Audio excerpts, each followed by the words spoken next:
এর আগে দর্শক আপনাদেরকে অধ্যাপক নাজমুল হাসান কলিমুল্লাহ একটা ইন্টারভিউতে বলেছেন যে তিনি কিছুটা হতাশা ব্যক্ত করেছেন যে তারেক রহমান এবং ডক্টর মোহাম্মদ ইউনূসের লন্ডনে যে মিটিং হয়েছে এই মিটিং এর ফলাফল আসলে কি এবং এটা কতটা সুনির্দিষ্ট রেজাল্ট এনেছে এ নিয়ে তিনি বেশ গুছিয়ে কথা বলেছেন, আপনারা শুনেছেন।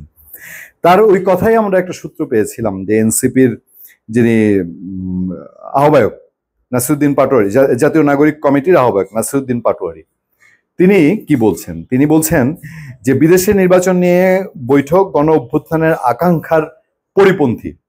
একে দিয়ে কথা তো ঠিক যে বাংলাদেশের রাজনীতি নিয়ে বিদেশে বৈঠক করতে হচ্ছে। হ্যাঁ, তারেক রহমান অবশ্যই বাংলাদেশের সবচেয়ে বড় এখন রাজনৈতিক যে শক্তি, বাংলাদেশের ভেতরে একটিভ শক্তি, তার প্রধান, এবং তিনি দেশে এখন আসতে পারেন না, এটা হচ্ছে বাস্তবতা। ডক্টর ইউনূসের মেয়াদকালে এই টেনিউরে তিনি দেশে এখন পর্যন্ত আসতে পারেননি। আসবেন কি আসবেন না আমরা এখনো জানি না, এই বিষয়ে কোনো অগ্রগতি নাই। তবে বলা হচ্ছে বিদেশে নির্বাচন নিয়ে বৈঠক গণ অভ্যুত্থানের আকাঙ্ক্ষার পরিপন্থী বলে মন্তব্য করেছেন জাতীয় নাগরিক পার্টি এনসিপির মুখ্য সমন্বয়ক নাসিরউদ্দিন পাটোয়ারি। বিএনপি ভারপ্রাপ্ত চেয়ারম্যান তারেক রহমানের সঙ্গে প্রধান উপদেষ্টা ডক্টর মোহাম্মদ ইউনূসের বৈঠকের পর শুক্রবার দুপুরে গণমাধ্যমকে তিনি কথা বলেন। সবাই জানতে চাচ্ছিল যে এখন এনসিপি যারা এই ক্ষমতাসীন দল তারা কি করবে।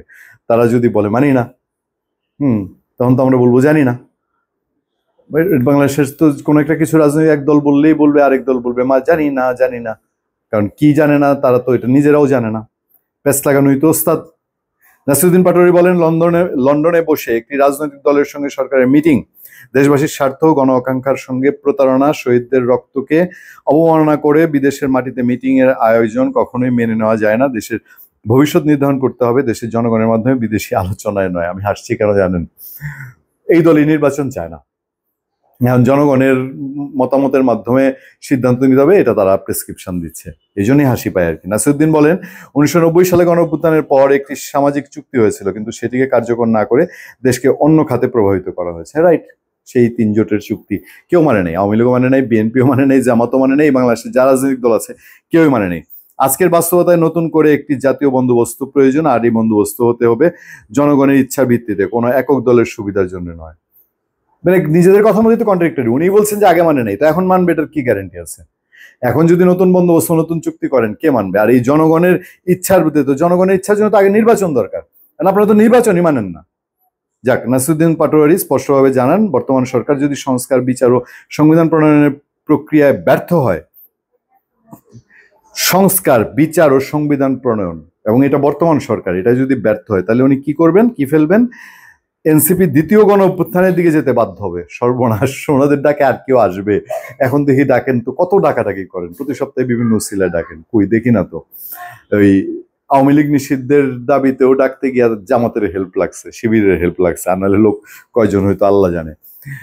এমনকি এই সরকার জনগণের আকাঙ্ক্ষা প্রতিফলনে ব্যর্থ হলে এনসিপি কোনো নির্বাচনে অংশ নেবে না।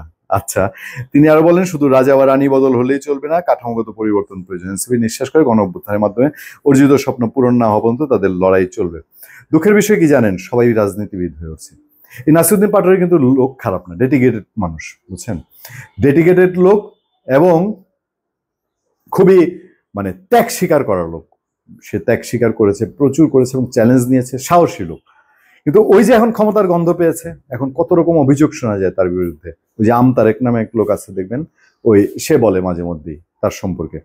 তো এই লোকগুলা ক্ষমতার মোহের মধ্যে, ক্ষমতার গণ্ডির মধ্যে থাকলে কি হয়ে যান এটা আল্লাহ জানে আর ওনারা জানেন। ধন্যবাদ সবাইকে, ভালো থাকবেন, সুস্থ থাকবেন, সত্য করুণা এবং সহনশীলতার সাথে।